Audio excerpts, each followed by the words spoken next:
Abraham's Hebron, Then and Now, presented by Jeffrey M. Bradshaw in 5 parts.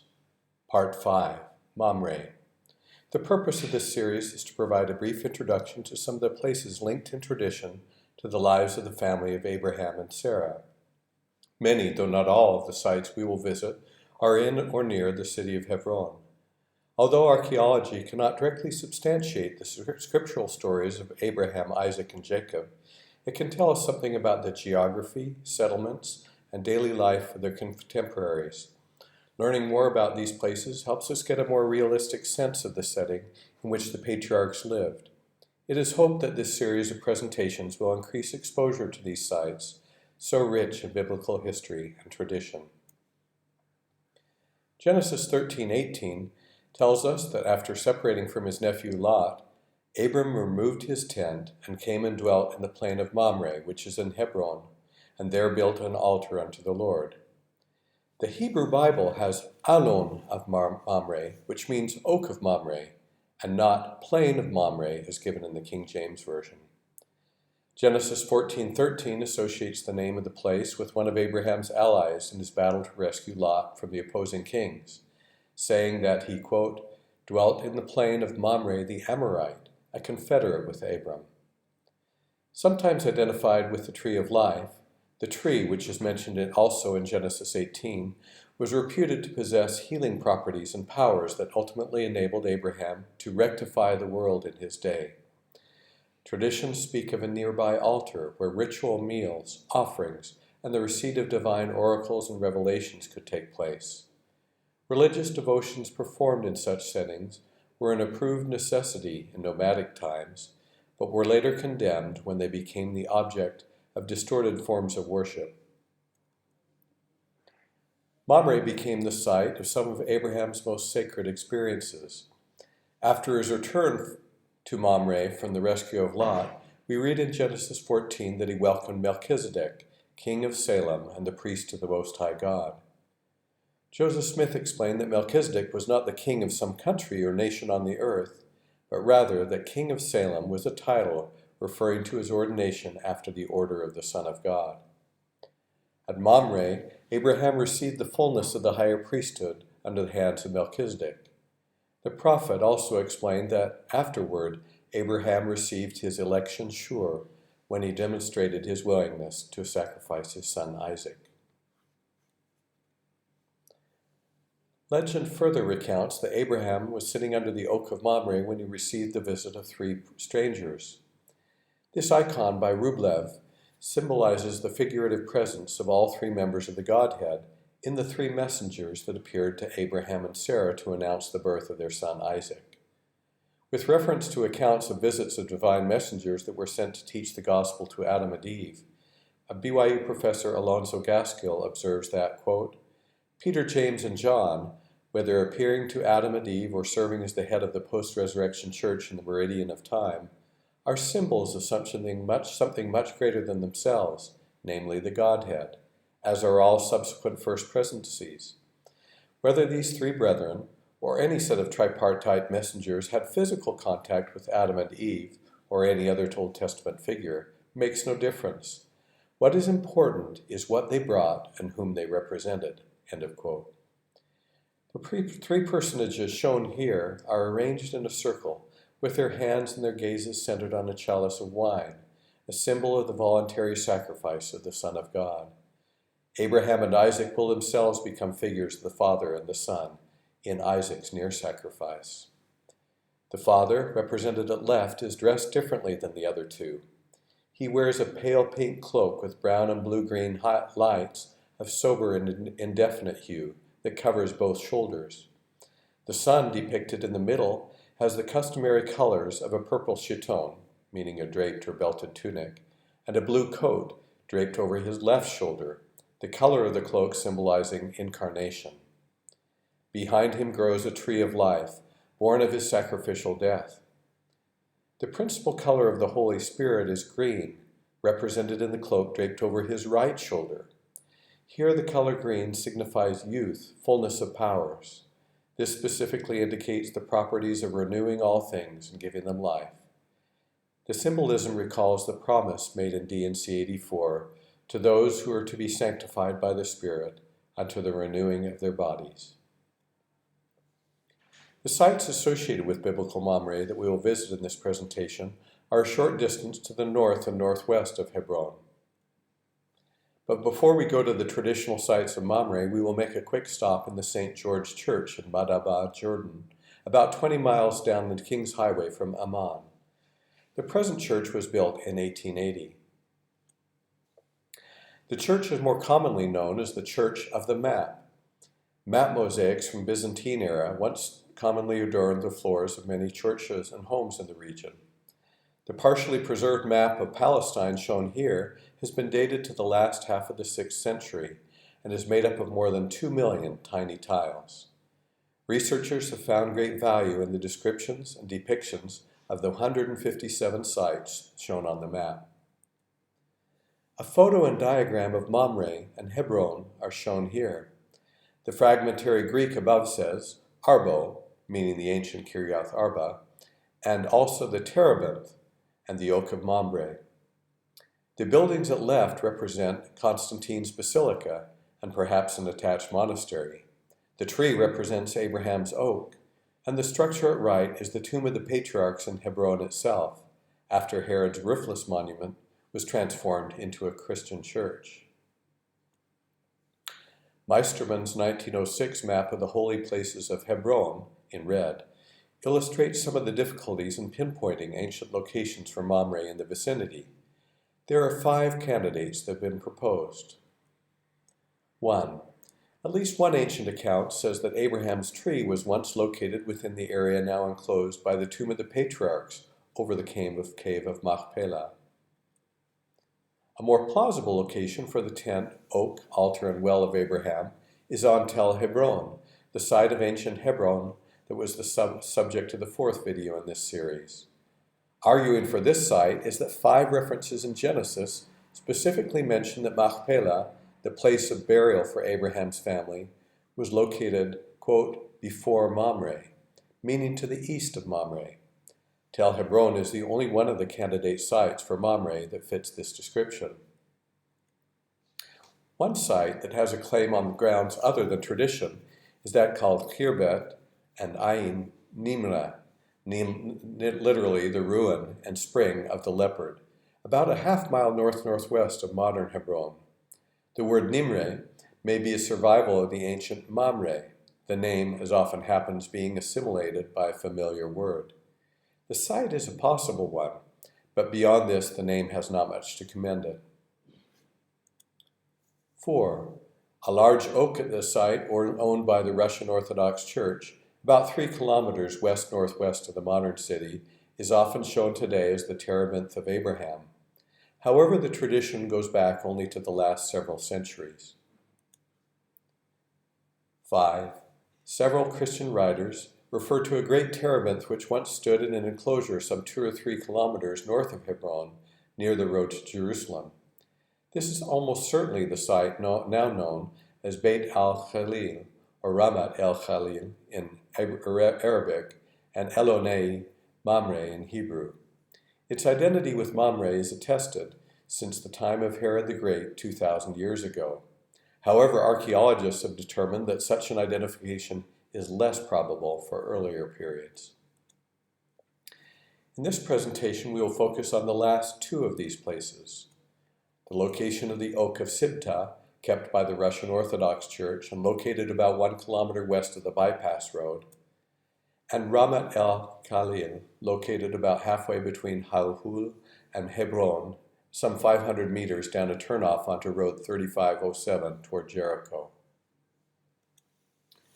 The beautiful tree at the Russian site has been venerated since the beginning of the Middle Ages. Its age has been variously estimated from 1,000 to 5,000 years old. The girth of its trunk is about 10 meters. In former times, it grew undisturbed in the middle of a field, surrounded by a small rock wall. However, today, it sits behind a nondescript gate.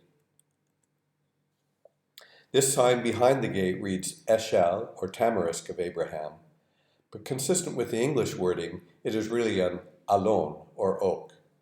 Specifically, it is a Quercus ilex, or an Arabic Scindian. The Church of the Holy Trinity Monastery, or Moscavia, was built in 1871.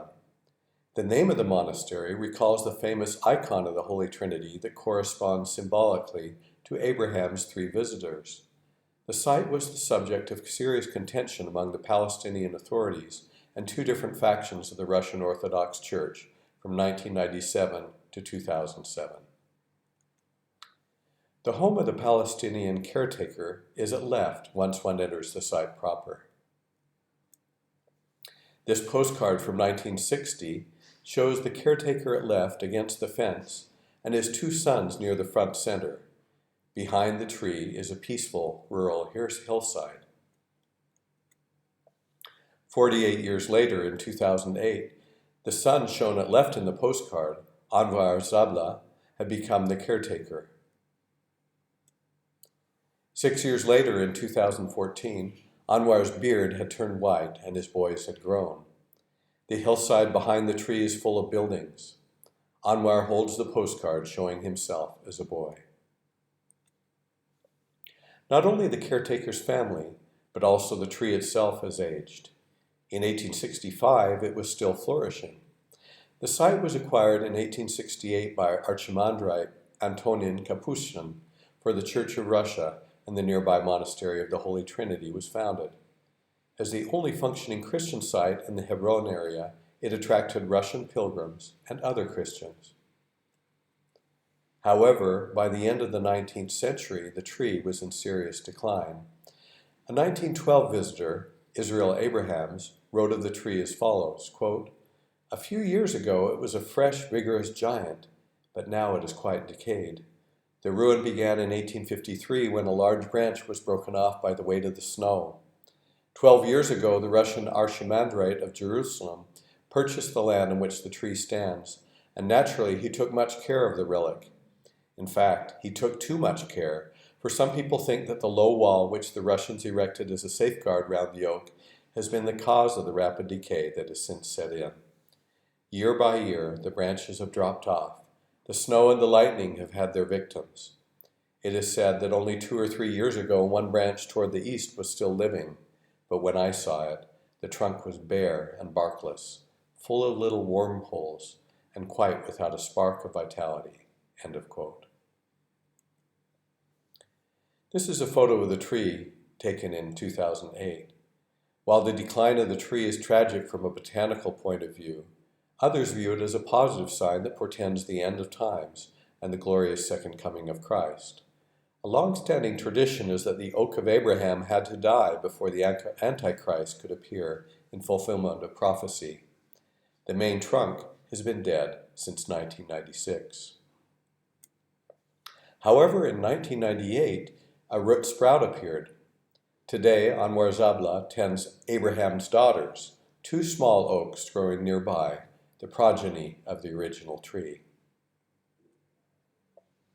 This final site we will visit is called Elonei Mamre, or Oaks of Mamre in Hebrew, or Ramat el Khalil in Arabic. Talmudic sources refer to the site as Bet Ilanim or Botna, both names referring to the tree.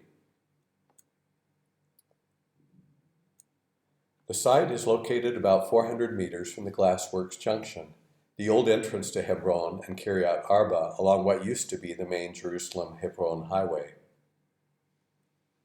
Skilled blowers here still work wonders with liquid glass, handling it deftly as if it were mere taffy. This is a job that you would not like to be doing in the middle of a hot Hebron summer.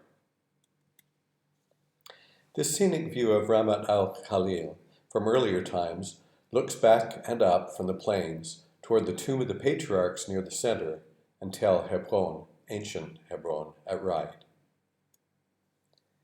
This image shows Leon Rittmeyer's conjectural reconstruction of an enclosure for the site built by Herod the Great 2,000 years ago. A well and perhaps a tree stood at right, and an altar is thought to have been situated near the center of the compound. The wall encompassed an area of 150 feet by 200 feet. The lack of coins dating to between 70 and 135 AD confirms that the monument was destroyed during the Jewish war with the Romans and rebuilt 65 years later by the Roman Emperor Hadrian.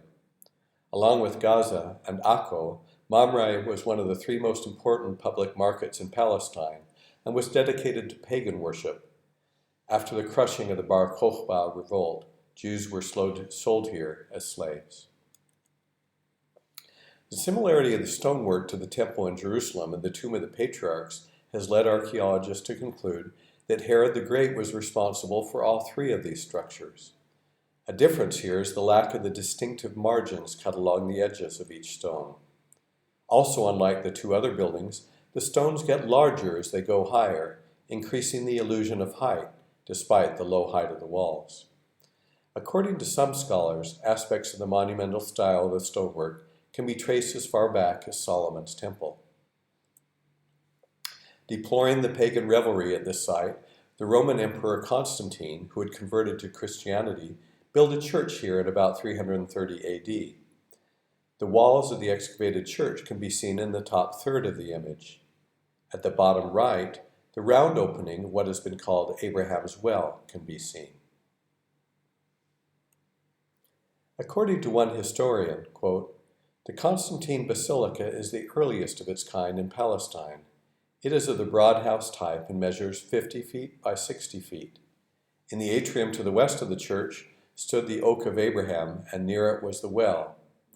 The church was probably destroyed by the Persians in AD 614, but it was rebuilt immediately. The earliest of the 1331 coins found in the well date from the Maccabean period, the latest from Crusader times." 3 professional excavations of the site have taken place. The first, from 1926 to 1928, by Andreas Mader, the German scholar, was published in English in 1957. In 1984 through 1986, Itzhak Magen revised some of Mader's conclusions. Magen believed that King Herod built this site for the Edomites, who had inhabited the area since the destruction of the first temple, and that here they held regular markets and annual festivals according to the practices of pagan worship that seem to have continued uninterrupted beyond the time of Constantine, despite his efforts to stop them. Current excavations are being directed by Vincent Michel of the University of Poitiers, France, shown here with his team. Michel's aim is to get a more accurate view of what happened when at the site. Here's a panoramic view of the Ramat al-Khalil from 2014. Tall buildings have sprouted up on all sides of its once rural setting. This photo looks toward the site of Constantine's Basilica. And this photo looks toward the southeast corner of the structure. The site of Abraham's well, near where a large tree was once located, is circled in red. The well still flows. Near the time of when the current archaeological team began their work in 2016, an enclosure was built over the well. Archaeologist Vlastimil Drubal is shown at left. We close this visit with Hugh Nibley's moving recounting of the story of the 3 messengers to Abraham. Like so many other events in the life of this extraordinary patriarch, the blessing of a child through Sarah was extremely unusual and completely unanticipated. A Jewish sage observed, quote, "In the literal sense, the Torah mentions that Abraham was sitting by the door of his tent to inform us that Abraham had not expected to receive a prophetic vision. When they appeared, he had neither fallen on his face to make himself fit to receive prophecy, nor was he engaged in prayer. It came upon him unexpectedly as a sign of favor." Remember, we're told that Abraham was tested to the last extreme, to the ultimate extremity, as we're told in the Doctrine and Covenants. Unless you're willing to give everything, you cannot claim eternal life. It's not to be cheaply bought. These are the great blessings of Abraham, Isaac, and Jacob, and must be brought. They must be willing even to give life itself and so forth. There's a story that's told in the Midrash. It begins with Abraham sitting in the door of his tent in the plain of Mamre in the heat of the day. But this was a hot day, you see. This is what inspired the story, probably. It was a hot day. It says it was the day like the breath of Gehenna, like the breath of hell was coming out. And you can see the kind of country it was and is when this is so, the heat and the dust and the sand, the utter desolation. And he was worried, of course, because he says some poor stranger might be lost out there. Someone might have lost his way and be perishing because he's not going to last higher in this. So he sent his faithful servant Eleazar out to look everywhere. He sent him out in all directions. He came back. No, I can't find anyone anywhere. He was still worried. He says there might be someone out there. And you have these feelings. So he went out himself, though he was very sick at the time. He was sick and ailing and old, and he went out and into that hell. And he looked and searched, but he found no one. And at the end of the day, he came back exhausted toward his tent. As he approached the tent, the three strangers were standing there. It was the Lord and the two with him, because the Lord goes with us, the counselor, so to speak. He throws himself down on his face. And then it is that he promises him Isaac as a reward for what he had done. The supreme honor. It's a very moving story. He'd gone out to look for his fellow man and out in that dusty hell, you see, all alone. Eleazar couldn't find. He said, I think I can find something. Well, he found something. He found the answer to the thing he'd prayed for all his life, his son Isaac.